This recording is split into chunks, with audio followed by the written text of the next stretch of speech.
It was 10 years later when it hit me. I started having dreams, very vivid, detailed dreams. I often found myself in a dark, smoke-filled room, not able to get out. Things I witnessed. I was there, and the fallen friends, the heroes, the men who didn't get out.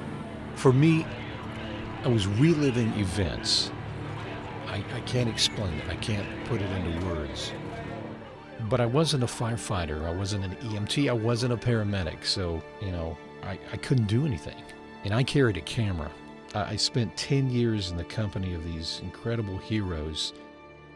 And, I witnessed every major event surrounding the Memphis Fire Department.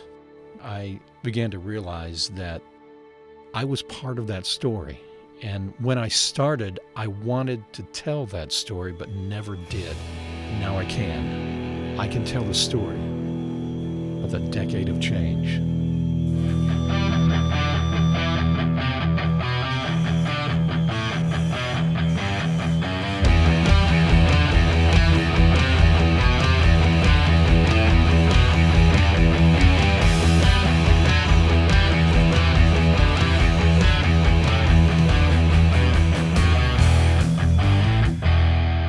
New York City, 1995.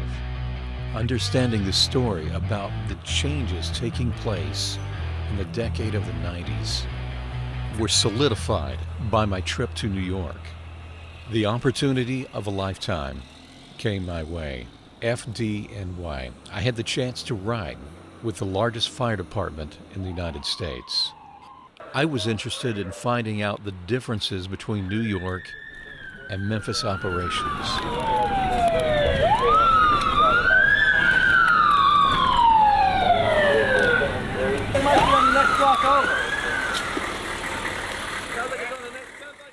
This was pre-9/11.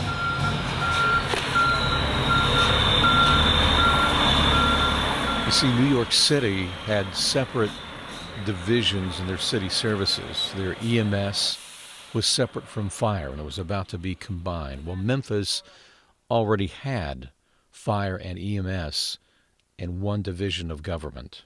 Firefighters in New York began wearing new bunker gear, turnouts as we call them, in Memphis.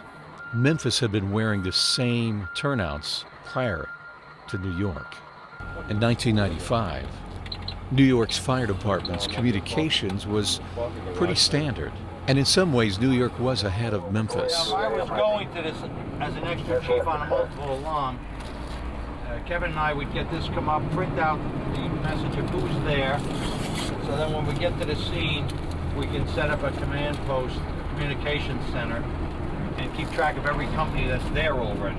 But again, most of my conversations came back with more questions from New York firefighters about Memphis, personal alert safety systems, defensive firefighting, about changes that were taking place, and about one incident that they were very aware of, 750 Adams. All those questions made me realize that Memphis was on the cutting edge of changes in that decade. Some had already taken place, and many more were to come. And that's where this story begins.